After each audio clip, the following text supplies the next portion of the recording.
What's going on, everybody? And welcome back to another episode of the Three Wide Podcast. And as you can see, I'm all alone today, and actually a pretty good day to be alone. Well, so let's start by getting into the reason I'm alone. The Ferrari man has picked up a little bit of an injury, a non-COVID illness. I sounded like an NBA app describing why he's sick. But anyway, yeah, he's a little bit ill at the moment and won't be with us today. But it's a pretty good day to be alone because I'm starting a little bit of a new thing on the channel. So as you guys know, we are like the Three Wide Podcast, and I'm trying to cover as many racing series as possible that you guys like, of course. And I know we've covered a lot of Formula One, basically the whole channel. And I wanted to start something new today and talk about Formula E. If you guys don't know about Formula E, it's a more it's fully electronic Formula One, to put it in simple terms. It's single seaters, all electric. However, it's a lot more fans have a lot more power. They could vote for like their favorite driver to give them a fan boost. There's like attack mode. It's a lot more competitive in my opinion than Formula One. At least like when you go from the first driver to the last driver. I mean, Formula One is very competitive, especially among the top teams, but in terms of the whole grid, Formula E is very, very competitive, and I feel like if you guys don't know about Formula E, you definitely should get into it. And I'm going to briefly start to explain some of the races on this channel, as I feel like it'd be a good way to diversify some of the racing series that we cover. So before I get into talking about the races that happened, if you guys have any other racing series you would like to see covered on this channel, please do leave a comment in the comment section to tell us what types of racing series you'd like to watch. For example, World Endurance Championships, World Rally Championships, anything, touring cars, whatever you guys would like. We will definitely do our best to cover for you guys. Well, let's get into this Formula E race. So I'm not going to talk about the first race that happened in, I believe, Mexico City, but I will talk about the second and third rounds that happened in Daria. Please excuse me if I mispronounce that, but it's kind of like in Austria for you F1 fans watching a couple years ago when they did two straight Grand Prix in the same track. They did this 2 rounds in 2 days, so we'll talk about both of those. But the first thing I want to talk about is this dual qualifying thing, which I think is really, really cool. And now I'm just getting into Formula E. I've always known about it, but I always wanted to get more into it.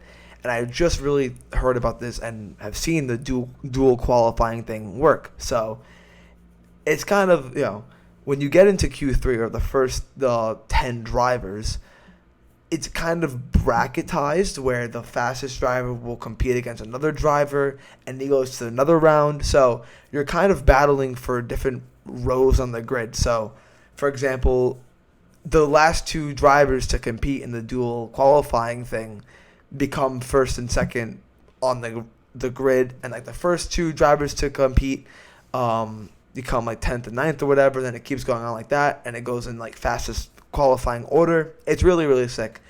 I probably did a terrible job explaining it here, but I definitely suggest you guys looking it up and seeing for yourself because it's really, really cool. And I think it'd be a really, really fun way to make F1 more interesting as well in qualifying.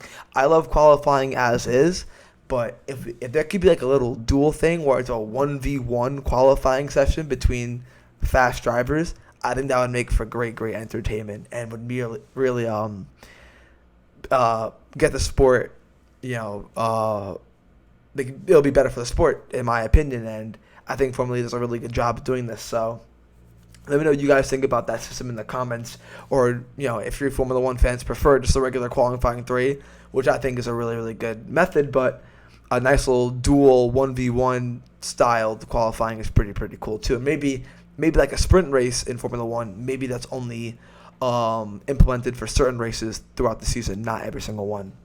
But with all that being said, let's get into the races. So Pascal Wehrlein won both of them after starting around P4 on average in these races. Found his way up to the top of the grid and won both races, which is really, really good for him. Obviously an ex-Formula One driver for Manor, and they got taken over for like Sauber or something like that in like 2017. It's nice to see him at the dominating that series. Well, not dominating, it's very, very early days, but he's winning the championship with 68 points. Sam Bird, I know, has dominated or has been very, very good in Formula E for quite some time, and I believe he's right in the championship contention as well. Dennis, I don't know his first name. I think it's Jake or something, but I could be wrong. He's like 3 points behind Verline. And again, we're only a couple rounds in. There seems to be a little bit of the same amount of teams, the same teams in the same similar positions. Like you'll see, a McLaren are quite high up the grid in Formula E. I think they're the Virgin cars, whatever team Sam Bird drives for. I think his teammate is Pascal Verline, and they're quite at the top as well. So, but the grid is a lot more compact. Like you won't see like cars being lapped. Most likely, like it's just still very, very competitive. Yet it's a lot more based on the driver rather than the car, which I really, really like about Formula E. And yeah, Pascal Bryan in the second race went from P3 to P1 and ended up winning that race as well. And I just love to see, a lot of narrow overtakes because all these Formula E tracks are majority street circuits, and they're very, very, very narrow street circuits. So you see a lot of overtakes because each car is relatively similar on power because it's all electric. So drivers are a lot more incentivized in going for a move because, you might not be overtaken because there's no such thing as like DRS, for example, or a car that you might want to overtake. You might think twice about it because he might be a lot faster than you and he might put pressure on you. But with all electric cars, every car has quite the same amount of pace. So it's a lot more based on the driver, which I really, really like. And I think it's really, really good for the neutral fan as well.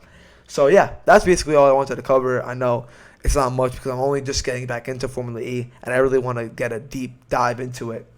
And, yeah, you'll be seeing a new face on the podcast soon. I'll let him introduce himself when he comes on to the podcast, but he's going to bring another side to the podcast as well, talking mainly about, like, rally car and other racing series as well. So, yes, let me know what you guys want to see from the podcast. I know Formula 1 is a big, and, the biggest form of motorsport. But I really want to get into Formula E because I think it's a really, really good way to market the sport as well. And I think it'll help develop a larger fan base for not only us, but hopefully for Formula E as well, as I plan to get, more people into Formula E. And I think it's a really, really good sport for the fan to watch and not really a snooze fest compared to some Formula 1 races we've seen this year. Mexico being an example for me. So, yeah, hope you guys enjoyed, and leave a comment down below if you want to see more Formula E covered as well as other series. And, yeah, take care and peace, everybody.